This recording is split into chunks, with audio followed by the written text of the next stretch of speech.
அடுத்து தூய வரிசை தேர்வு. தூய வரிசை தேர்வு என்பது இந்த சொல் 1903ஆம் ஆண்டு ஜோஹன்சன் என்பவரால் உருவாக்கப்பட்டது.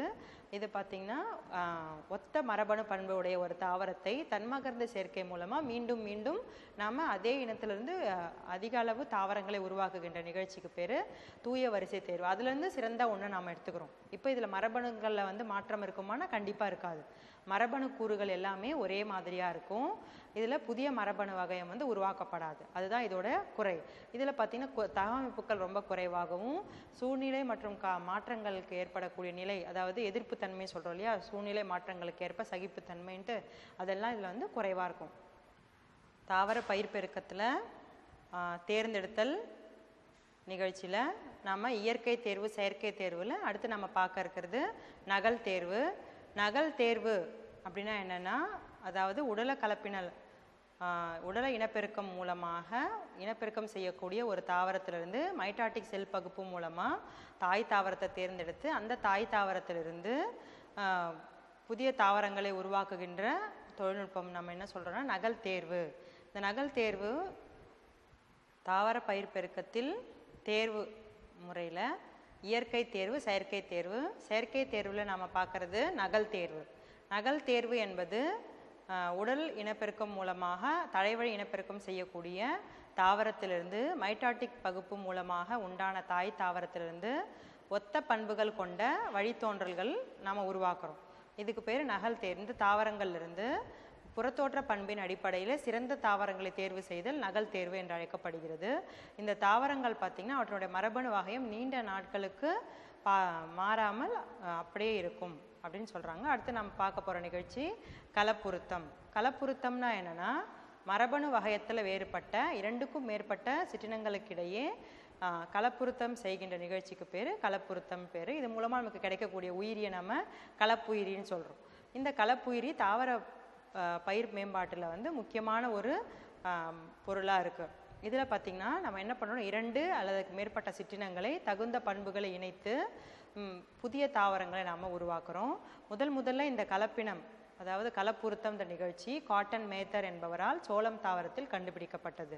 இப்போது இந்த கலப்புருத்தலில் 5 படிநிலைகள் இருக்குது.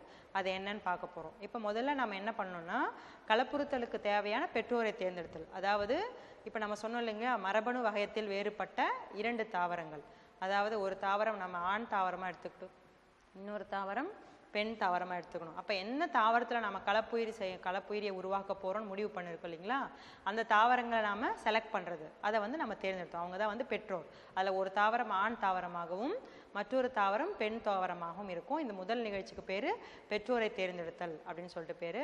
2வது நிகழ்ச்சியில் பார்த்தீங்கன்னா, நாம் செலக்ட் பண்ணியிருக்க எந்த தாவரத்தை நம்ம பெண் தாவரமாக செலக்ட் பண்ணியிருக்கோமோ அந்த தாவரத்தில் தன்மகர்ந்த சேர்க்கை நிகழ்ச்சி நடக்காமல் இருக்க அந்த தாவரத்தினுடைய மலரிலிருந்து மகர்ந்த தாள்களை வெட்டி எடுக்கின்ற நிகழ்ச்சிக்கு பேர் ஆண் மலடாக்குதல் அப்படின்னு சொல்லிட்டு பேர், இல்லைன்னா ஆணக சிதைவுன்னு சொல்கிறாங்க.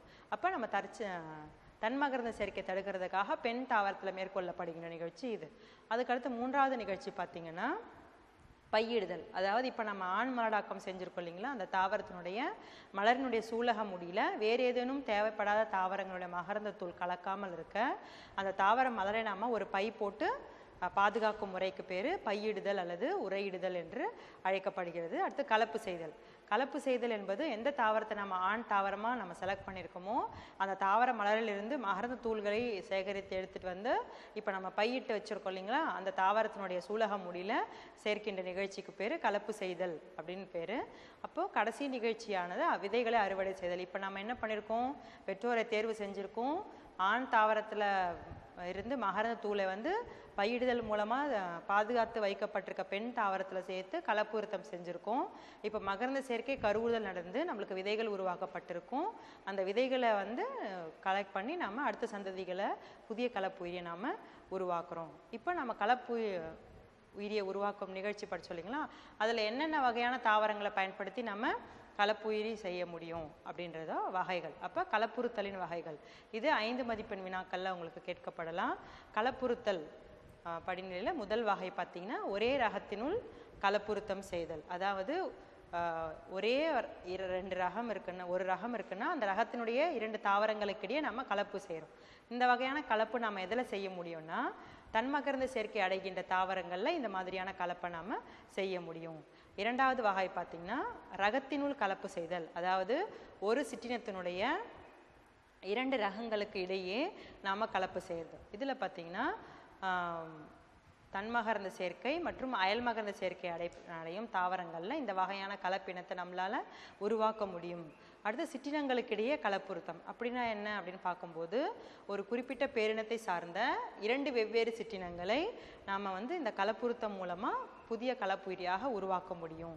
இது எதுக்காக இது மாதிரி செய்கிறாங்கன்னு பார்க்கும்போது நோய் எதிர்ப்பு திறன், பூச்சி மற்றும் வறட்சியை தாங்கும் திறன் கொண்ட மரபணுக்களை மாற்றம் செய்வதற்காக இந்த கலப்புயிரி தொழில்நுட்பத்தை நம்ம செய்கிறோம். உதாரணம் பார்த்திங்கன்னா காசிப்பியம் ஹிர்சூட்டம் மற்றும் காசிப்பியம் ஹார்போரியம் அந்த தாவரங்கள் மூலமாக உருவாக்கப்பட்ட ரகங்களை நம்மளுக்கு உதாரணம் சொல்லியிருக்காங்க. அடுத்தது பார்த்திங்கன்னா பேரினங்களுக்கிடையே கலப்புறுத்தம். பேரினங்களுக்கிடையே கலப்புறுத்தம்னா என்ன? அதாவது 2 வெவ்வேறு பேரினங்களை கலப்பு செய்து ஒரு புதிய கலப்புயிரியை உருவாக்கும் தொழில்நுட்பங்களுக்கு பேர் நம்ம என்ன சொல்கிறோம்னா பேரின தாவரங்களுக்கிடையே கலப்புறுத்தம் அப்படின்னு சொல்கிறோம். இது ஏற்கனவே நமக்கு தெரிந்த உதாரணங்கள் தான். ஒன்று ரஃபானோ பிராசிகா, இன்னொன்று ட்ரிட்டிகேல். இந்த 2ம் நமக்கு ஏற்கனவே படித்த பாடங்களில் நமக்கு தெளிவாக விளக்கப்பட்டுள்ளது. அடுத்து கலப்பின வீரியம். இப்போ நம்ம என்ன செய்திருக்கோம்? முதல்ல ஒரு கலப்புயிரியை உருவாக்குறதுக்கான படிநிலையை செஞ்சு ஒரு கலப்புயிரியை உருவாக்கியிருக்கோம். அது என்னென்ன வகையான தாவரங்களில் செய்யலாம் அதோட வகைகள் படிச்சிருக்கோம், கலப்புறுத்தலின் வகைகள். அடுத்து நம்ம பார்க்க போகிறது கலப்பின வீரியம். அதாவது நம்ம விரும்பும் பண்பு கொண்ட ஒன்றுக்கும் மேற்பட்ட பண்புகளை கொண்ட 2 தாவரங்கள் 2க்கும் மேற்பட்ட தாவரங்களை இணைக்கும் நிகழ்ச்சியான கலப்புறுத்தம் நிகழ்ச்சி மூலமாக நமக்கு கிடைக்கக்கூடிய அந்த முதல் மகவு சந்ததி இருக்காங்க இல்லையா, அவங்க பார்த்திங்கன்னா நம்ம செலக்ட் பண்ணியிருக்க பெற்றோர் தாவரத்தை விட அதிக வீரியம் கொண்டவங்களாக இருப்பாங்க. அந்த திறனுக்கு பேர் கலப்பின வீரியம்னு சொல்கிறோம். அப்போ ஹெட்டிரோசிஸ் அதாவது மாறுபட்ட தன்மை. யாரை விட மாறி இருப்பாங்க? நம்ம செலக்ட் பண்ணியிருக்க பேரண்ட்ஸை விட, அவங்க பெற்றோரை விட மாறுபட்ட பண்பாக கொண்டிருப்பாங்க. அப்போ இந்த கலப்பின வீரியம் அப்படின்ற வார்த்தையை முதல்ல பயன்படுத்தவர் யாருன்னா ஷல், அதாவது ஜிஹெச் ஷல் என்பவர் 1912ஆம் ஆண்டு இந்த வார்த்தையை நமக்கு அறிமுகம் செய்கிறார். அவர் என்ன சொல்கிறாரு? 2 பெற்றோர் தாவரங்களை கலப்பு செய்து கலப்புயிரி கிடைக்கிறது முதல் மகவு சந்ததியானது பெற்றோரை விட வீரியம் மிகுந்ததாக இருக்கும். எதுலெல்லாம் வீரியம் மிகுந்ததாக இருக்கும் அப்படின்னு பார்க்கும்போது அதிக வளர்ச்சி, விளைச்சல், நோய் எதிர்ப்பு திறன், பூச்சி மற்றும் வறட்சியை தாங்கி வளரும் திறன், இது எல்லாத்துலேயும் பார்த்திங்கன்னா அவங்க பெற்றோரை விட இவங்க மேம்பட்டவங்களாக இருப்பாங்க. இந்த கலப்பின வீரியத்தை நாம் மேம்படுத்தணும்னா அந்த தாவரங்களை நாம் என்ன பண்ணணும்னா உடல வழி இனப்பெருக்கம் மூலமாக எண்ணிக்கை பெருக்கம் செஞ்சோன்னா நமக்கு அந்த மரபு பண்புகள் மாறாமல் அடுத்தடுத்த தலைமுறைக்கு எடுத்து செல்லப்படும் அப்படின்னு சொல்கிறாங்க. அடுத்தது கலப்பினம் எவ்வாறு நடைபெறுகிறது என்பதின் அடிப்படையில் கலப்பினமானது 2 வகையாக வகைப்படுத்தப்படுகிறது. அதாவது உடல செல்ல நடக்குதா, உடல காரணிகளில் வெளிப்படுத்தப்படுகிறதா அல்லது மரபு காரணிகளில் வெளிப்படுத்தப்படுகிறதா என்பதன் அடிப்படையில் முதல் வகைக்கு பேர் மெய் கலப்பின வீரியம். அதாவது மெய் கலப்பின வீரியம் என்பது மரபு வழியாக பெறப்படும் கலப்பின வீரியம். மேலும் இது 2 வகையாக பிரிக்கப்படுகிறது. ஒன்று சடுதி மாற்ற மெய் கலப்பின வீரியம், இரண்டாவது சமநிலை மெய் கலப்பின வீரியம். இப்போ கலப்பின வீரியம்னா நம்ம என்ன சொல்கிறோம்? மரபணு பண்புகள் ரீதியாக நம்மளுக்கு கிடைக்கக்கூடியது. அப்போ சடுதி மாற்றம் என்பது என்னென்னா மெய் கலப்பின வீரிய வகைகளில் மிக எளிமையான முறை தான் இது. அயல்மகர்ந்த சேர்க்கை நடைபெறக்கூடிய பயிர்களில் மேம்பட்ட ஓங்கிய அல்லீல் மூலம் தேவையற்ற கேடு விளைவிக்கக்கூடிய கொல்லும் பண்பு கொண்ட மரபணுக்களை நம்ம என்ன பண்ணுறோம்னா சடுதி மாற்றம் மூலமாக நீக்குவதன் மூலமாக நம்மளுக்கு ஒரு கலப்புயிரி கிடைச்சதுன்னா அதுக்கு பேர் நம்ம சடுதி மாற்ற கலப்பின வீரியம் அப்படின்னு சொல்கிறோம். அடுத்து சமநிலை மெய் கலப்பின வீரியம். இது வேளாண்மைக்கு உதவும் வகையில் பல சூழ்நிலை காரணிகளுக்கு ஏற்ப தகவமைத்து கொள்ளும் சமநிலை பெற்ற மரபணுக்களினுடைய இணைப்பு. இதை நாம் சமநிலை கலப்பணு வீரியம் அப்படின்னு சொல்கிறோம். இப்போ பொய் கலப்பின வீரியம் என்பது என்ன அப்படின்னு பார்க்கும்போது அந்த உருவாக்கப்படுகின்ற கலப்புயிரியானது உடல் வளர்ச்சியில் பெற்றோர் தாவரங்களிலிருந்து வேறுபட்டு காணப்படும். இது எதில் வேறுபட்டு இருக்கும் அப்படின்னு சொல்லிட்டு பார்க்கும்போது அதோட விளைச்சல், தகவமைப்பு, மலட்டுத்தன்மை அல்லது குறைந்த அளவு வளமானதாக காணப்படுகிறது. இது உடல வள வீரியம். நம்ம முன்னாடி பார்த்தது மெய் கலப்பின வீரியம் பார்த்திங்கன்னா மரபு பண்புகளில் மாற்றம் ஏற்படுது. அது என்ன பண்ணும்? அடுத்தடுத்த தலைமுறைகளுக்கு கடத்தப்படும். இந்த உடல பண்புகளில் ஏற்படுகின்ற மாற்றங்கள் நம்மளுக்கு பயனில்லாததாக இருக்கும் அப்படின்னு சொல்கிறாங்க. அடுத்தது நம்ம பார்க்குறது சடுதி மாற்ற பயிர் பெருக்கம். அப்படின்னா என்னென்னா பயிர் பெருக்கத்துக்காக நம்ம சடுதி மாற்றம் அப்படின்ற ஒரு முறையை நம்ம பயன்படுத்த போகிறோம். இந்த முறையை யார் அறிமுகம் செய்தாங்க அப்படின்னு பார்க்கும்போது முல்லர் மற்றும் ஸ்டேட்லர் 2 அறிவியல் அறிஞர்கள் அவங்க சடுதி மாற்றம் பயிர் பெருக்கம் என்ற சொல்லை முதல்ல நமக்கு அறிமுகப்படுத்துகிறாங்க. மரபு வழி பயிர் பெருக்க உத்திகளில் மேற்கொள்ளப்படும் புதிய வழிமுறையை குறிக்கிறது. சடுதி மாற்ற பயிர் பெருக்கம் அதில் என்ன பண்ணுறாங்கன்னா, ஒன்று ஒரு உயிரினத்தினுடைய மரபணு வகையத்திலோ அல்லது புறத்தோற்ற வகையத்திலோ திடீரென மரபு வழியாக ஏற்படும் மாற்றம் சடுதி மாற்றம் என்று அழைக்கப்படுகிறது. மரபணு சடுதி மாற்றம் நாம் செய்கிற பயிர் பெருக்கத்தில் மிக முக்கியமான ஒன்று. இதில் என்ன நம்மளுக்கு பார்த்திங்கன்னா பரிணாமம், மறுசேர்க்கை, தேர்ந்தெடுத்தல் போன்றவற்றுக்கு தேவையான பொருட்களை தருவதனால சடுதி மாற்ற பயிர் பெருக்கம் மிக முக்கியமான ஒன்றாக கருதப்படுகிறது. சரி, அப்போ சடுதி மாற்ற பயிர் பெருக்கத்தை நம்ம எப்படி தாவரங்களில் தூண்டலாம் அப்படின்னு பார்க்கும்போது பல்வேறு பொருட்கள் இருக்குது. அதை பயன்படுத்தி நம்ம தாவரங்களில் சடுதி மாற்ற பயிர் பெருக்கத்தை உருவாக்க முடியும்.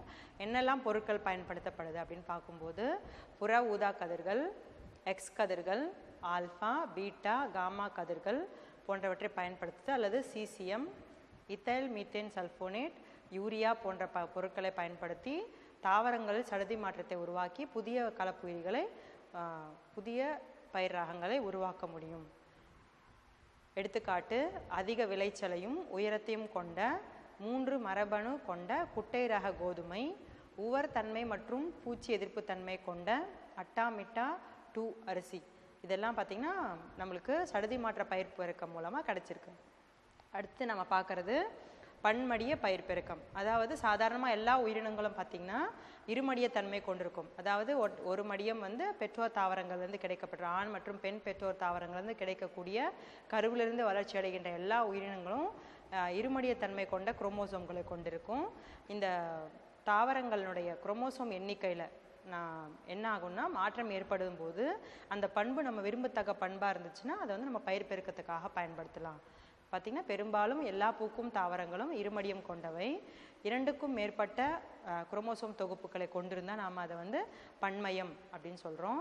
காட்டு தாவரங்களை வளர்ப்பு சூழலுக்கு உட்படுத்தும் போது பரிணாமத்தில் இந்த பன்மயம் வந்து மிக முக்கியமான காரணியாக இருக்குது.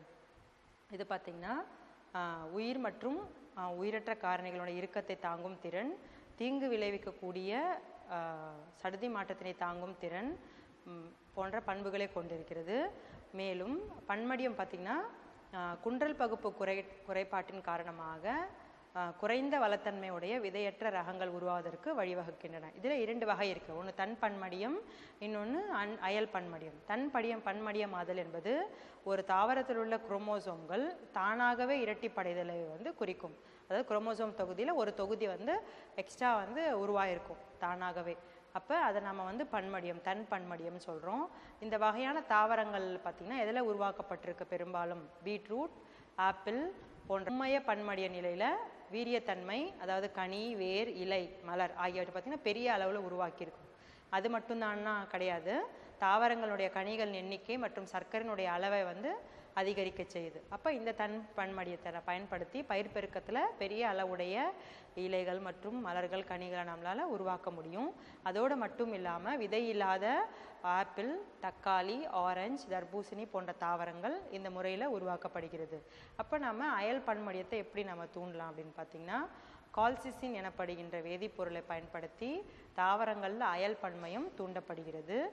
இதனால் வேறுபட்ட 2 தாவரங்களுடைய குரோமோசோம் இணைத்து அதை நம்ம பெருக்கமடைய செய்கிறோம் இந்த கால்சிசினை பயன்படுத்தி. அப்போ நம்மளுக்கு அயல் பன்மடியம் கிடைக்குது. இந்த அயல் பன்மடியம் பார்த்திங்கன்னா நம்மளுக்கு ஏற்கனவே கொடுக்கப்பட்ட உதாரணம் தான் ட்ரிட்டிக்கேல், அதாவது ட்ரிட்டிகம் டியூரம் மற்றும் சீக்கேல் சீரியல், அந்த 2 தாவரங்களை பயன்படுத்தி உருவாக்கப்பட்ட அயல் பன்மடியம் மற்றும் பிராசிகா ஓலரேஷியா மற்றும் ரஃபானஸ் சட்டைவஸ் 2த்தையும் பயன்படுத்தி உருவாக்கப்பட்ட அயல் பன்மடியம் நம்மளுக்கு ஏற்கனவே தெரிஞ்ச உதாரணம். அடுத்து நம்ம பார்க்க போகிறது பசுமை புரட்சி. அதாவது பசுமை புரட்சினா என்னென்னா இந்த சொல் யாரால் அறிமுகப்படுத்தப்பட்டது அப்படின்னு பார்க்கும்போது இந்த சொல்லை வந்து வில்லியம் எஸ் காட் என்பவரால் 1968ஆம் ஆண்டு உருவாக்கப்பட்டது. அதாவது இந்த தொழில்நுட்பம் எதுக்காக உருவாக்குறாங்கன்னா வளர்ந்து வரும் நாடுகளில் புதிய தொழில்நுட்பத்தை பயன்படுத்தி பயிர் பெருக்க விளைச்சலினுடைய எண்ணிக்கையை அதிகரிப்பதற்காக.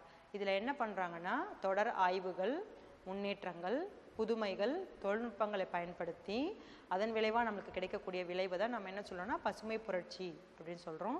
அப்போ பசுமை புரட்சி எவ்வளோ நாள் நடந்தது அப்படின்னு பார்க்கும்போது 1940ஆம் ஆண்டிலிருந்து 1960ஆம் ஆண்டு வரைக்கும் உலகம் முழுவதிலும் குறிப்பாக வளர்ந்து வரும் நாடுகளில் கோதுமை, அரிசி போன்ற வேளாண் பொருட்கள் உற்பத்தியை மேம்படுத்த இந்த பசுமை புரட்சி உதவியாக இருந்துச்சு.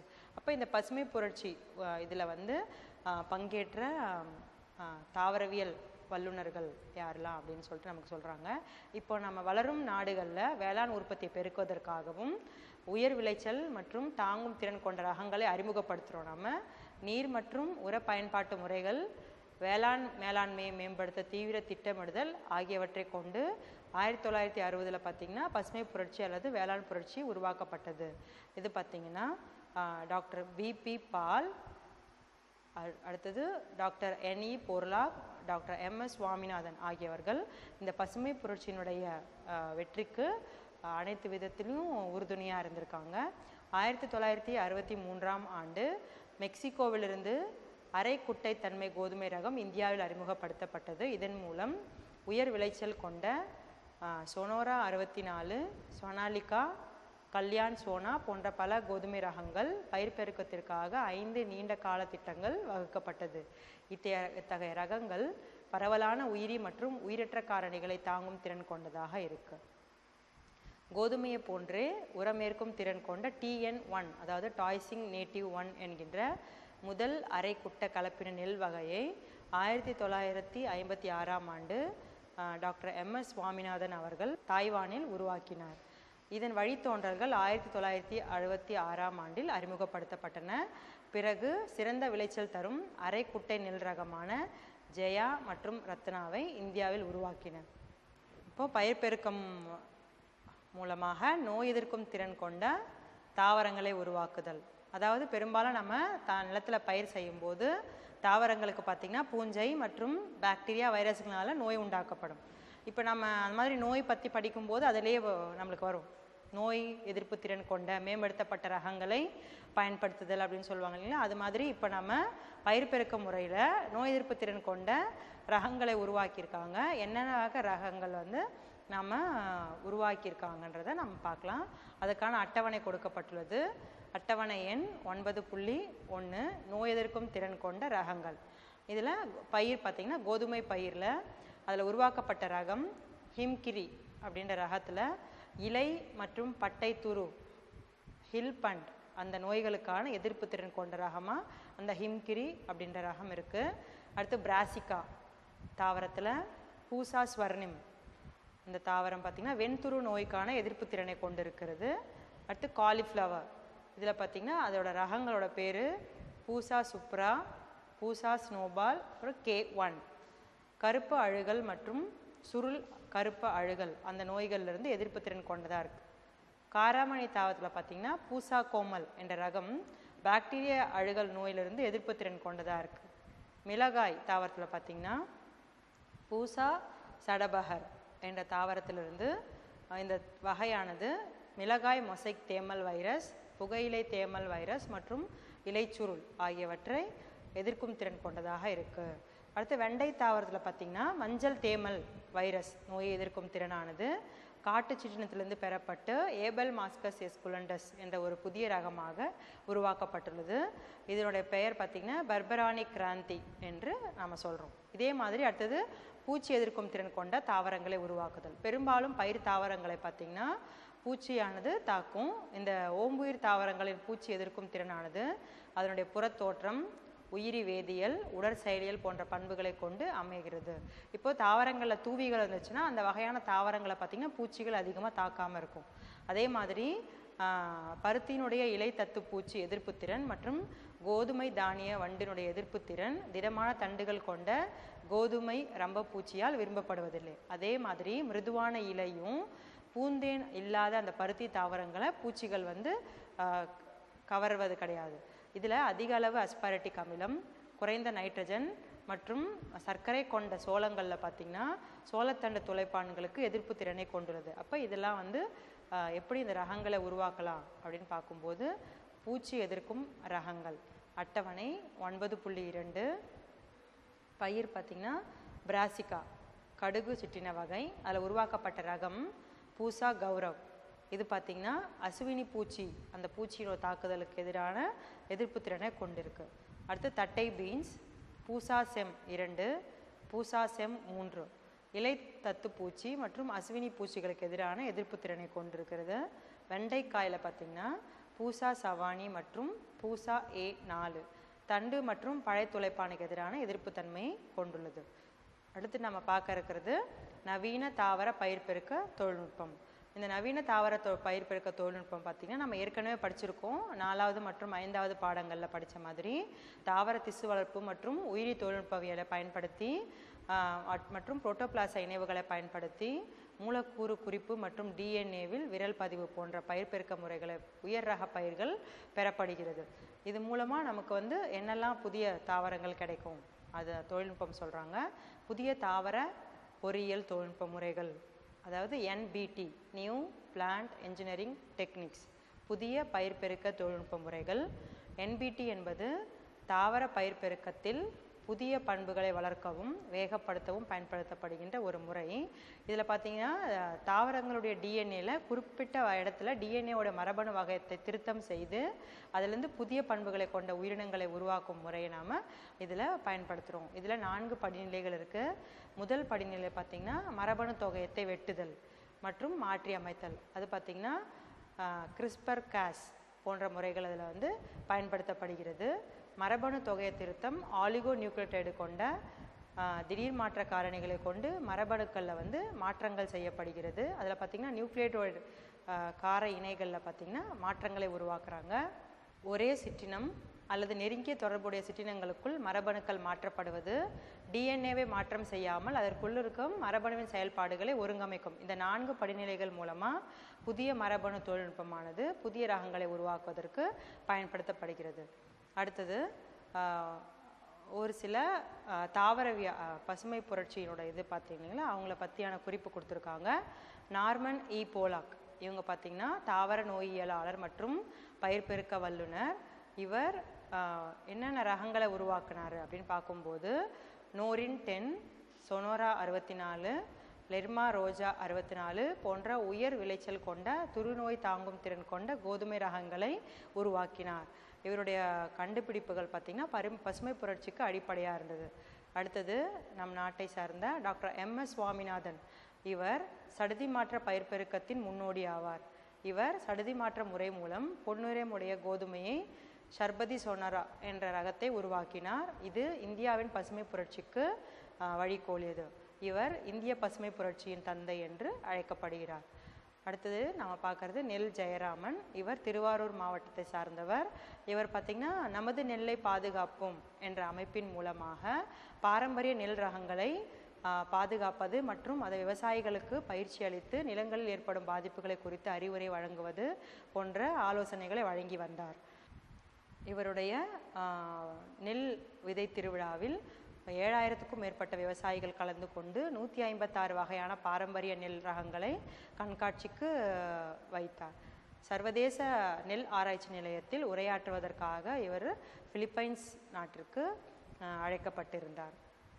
இவருக்கு 2015ஆம் ஆண்டு சிறந்த மரபணு பாதுகாப்பாளர் என்ற தேசிய விருது வழங்கப்பட்டது. மாணவர்களே, இதுவரை நாம் இந்த பாடப்பகுதியில் பயிர் பெருக்கம், அந்த பயிர் பெருக்கத்தில் என்னென்ன வகையான உயிரி உரங்கள் பயன்படுத்தப்படுது, அடுத்தது பயிர் பெருக்கத்தில் பின்பற்றப்படுகின்ற படிநிலைகள் இருக்கு இல்லைங்களா, அறிமுகப்படுத்துதல், தேர்ந்தெடுத்தல், பயிர் பெருக்கமில் சடுதி மாற்ற பயிர் பெருக்கம், பன்மடிய பயிர் பெருக்கம், அந்த வகைகள்லாம் நம்ம பார்த்தோம். அதுக்கப்புறமா நவீன தொழில்நுட்ப முறை மூலமாக எப்படி இது புதிய ரக தாவரங்கள் உருவாக்கப்படுகின்றது, அதுக்கப்புறம் பசுமை புரட்சினா என்ன, அதில் ஈடுபட்டிருந்த நம்ம தாவரவியல் வல்லுநர்கள்லாம் யார் அப்படின்னு பார்த்தோம். அடுத்தது இந்த பாடத்திலிருந்து சில வினாக்கள் உங்களுக்கு நான் சொல்கிறேன், அதுக்கான விடைகள் அதெல்லாம் நீங்கள் பார்த்துக்குங்க. இப்போ 1 மதிப்பெண் வினாக்கள். இதில் முதல் வினா, பயிர் பெருக்கத்தின் மூலம் ஒரே மாதிரியான மரபணு வகையம் கொண்ட தாவரங்களை பெறும் முறை. திரும்பவும் சொல்கிறேன், பயிர் பெருக்கத்தின் மூலம் ஒரே மாதிரியான மரபணு வகையம் கொண்ட தாவரங்களை பெறும் முறை. நகலாக்கம், அதோட ஆப்ஷன்ஸ் சொல்கிறேன், அதில் வந்து கரெக்டானது என்ன இருக்கும்னு நீங்கள் சொல்லுங்கள். நகலாக்கம், ஒற்றை மடியம், தன் பன்மடியம், மரபணு தொகையம். இதில் திரும்பவும் சொல்கிறேன் பாருங்கள். நகலாக்கம், ஒற்றை மடியம், தன் பன்மடியம், மரபணு தொகையம். என்ன விடையாக இருக்கும்? ஒரே மாதிரியான மரபணு வகையம் கொண்ட தாவரங்களை பெறும் முறை. அதுக்கான சரியான விடை நகலாக்கம். அடுத்தது குட்டை மரபணு உடைய கோதுமை என்ன ரகத்தில் வந்து அதோட பெயர் என்ன அப்படின்னு கேட்டிருக்காங்க. குட்டை ரகம் உடைய கோதுமை ரகம் பால் 1, அட்டாமிட்டா 1, நோரின் 10, ஃபெலிடா 2. இந்த 4 விடைகளில் எந்த விடை வந்து சரியானதாக இருக்கும்? நோரின் 10 அதுதான் அதோட சரியான விடை. இப்போ நம்ம படித்ததில் பார்த்திங்கன்னா 2 மதிப்பெண் வினாக்கள்லாம் இருக்கும் இல்லைங்களா? இணக்கமாதல் என்றால் என்ன, அடுத்தது கலப்பின வீரியம் என்றால் என்ன, பயிர் பெருக்கம் என்றால் என்ன, இப்போ கலப்பின வீரியத்தினுடைய வகைகள், அப்புறமா கலப்புறுத்தலினுடைய படிநிலைகள், அதெல்லாம் பார்த்திங்கன்னா உங்களுக்கு முக்கியமான வினாக்களாக இந்த பாடப்பகுதியில் இருக்குது. அதற்கான சரியான விடைகளை வந்து நாம் தெரிஞ்சுக்கணும். உயிரி வழி ஊட்டம் சேர்த்தல் மனித உடல் நலத்திற்காக அதிக அளவு வைட்டமின்களோ அல்லது அதிக அளவு புரதங்களோ அல்லது நல்ல கொழுப்பு சத்துக்களோ நிறைந்த பயிர்களை பெருக்கம் செய்வது உயிரி வழி ஊட்டம். இதில் பார்த்திங்கன்னா நம்மளுக்கு ஏன் அந்த செய்கிறோம் அப்படின்னு பார்க்கும்போது புரதச்சத்து, அதோட தரம், எண்ணெய் சத்து மற்றும் தரம், வைட்டமின் சத்து, நுண்ணூட்டச்சத்து மற்றும் கனிம சத்துக்கள் உயர்றதுக்காக இதை நம்ம செய்கிறோம். அதே மாதிரி நவீன தலைமுறை பயிர் பெருக்கம் அதற்காக ஒரு படம் இருக்குது. அதில் பார்த்திங்கன்னா மரபு முறையில் என்னென்ன வகையான முறைகள் மேற்கொள்ளப்பட்டது, நவீன முறையில் என்ன இருக்குது. முதல்ல மரபு முறைகளில் பார்த்திங்கன்னா தெரிவு செய்யப்பட்ட மரபணுக்களை உடைய கலப்பின பெருக்கம் செய்யப்பட்ட தாவரங்களில் மேம்பட்ட உயர்ப்பு கொண்ட தாவரங்களை உற்பத்தி செய்வது. இம்முறையில் நம்மளுக்கு என்ன கிடைக்கும்னா மரபணு தன்னுடைய சந்ததிகளுக்கு செல்லும் வாய்ப்பை சரி விகிதத்தில் பெறுகிறது. தகுந்த மரபணு பரவுவதற்கு பல தலைமுறைகள் எடுத்துக்கொள்ளும். அது வந்து மரபு முறை, பழைய காலத்தில் பின்பற்றப்பட்ட முறை. நவீன முறையில் நாம் என்ன பண்ணுறோன்னா வேறுபட்ட 2 சிற்றினங்களுடைய மரபணுக்களை இணைக்கிறோம். இதுக்காக நம்மளுக்கு என்ன தேவைப்படுதுன்னா பாக்டீரியத்தினுடைய குரோமோசோம், அதில் இருக்க வந்து வட்ட வடிவ பிளாஸ்மிட், அதில் வந்து நம்ம என்ன பண்ணுறோன்னா தெரிவு செய்யப்பட்ட டிஎன்ஏ துண்டை நொதிகளை பயன்படுத்தி ரெஸ்ட்ரிக்ஷன் எண்டோ நியூக்ளியஸை பயன்படுத்தி சிறு துண்டுகளாக வெட்டி அந்த பிளாஸ்மிட் கடத்தியாக செயல்படுது இல்லைங்களா, அதோட டிஎன்ஏ லைகேஸ் கொண்டு இணைத்து நாம் விரும்பும் பண்பு கொண்ட தாவரத்தை வந்து உருவாக்குறதுக்காக அந்த தாவர செல்லுக்குள்ளே நம்ம சேர்க்குறோம். அந்த தாவர செல்லை நம்ம என்ன பண்ணலாம், திசு வளர்ப்பு முறை மூலமாக இல்லை புரோட்டோபிளாஸ்ட் வளர்ப்பு மூலமாக புதிய தாவரமாக வளர்க்க முடியும். அடுத்தது நவீன பயிர் பெருக்க தொழில்நுட்பத்தில் பார்த்திங்கன்னா தாவரத்தில் உள்ள அனைத்து குரோமோசோம்களிலும் தகுந்த தெரிவு செய்யப்பட்ட மரபணுக்களை இணைக்கணும். மரபணு கிட்டத்தட்ட அனைத்து சந்ததிகளுக்கும் கடத்தப்படுகிறது. அதற்காக பயன்படுத்துகின்ற தொழில்நுட்பம் தான் வந்து CRISPR-Cas9. இது பார்த்திங்கன்னா துல்லிய மரபணு தொகுப்பு டிஎன்ஏவினோட குறிப்பிட்ட வரிசையில் துண்டித்து புகுத்த வேண்டிய டிஎன்ஏவை அந்த பகுதியில் இணைக்குது.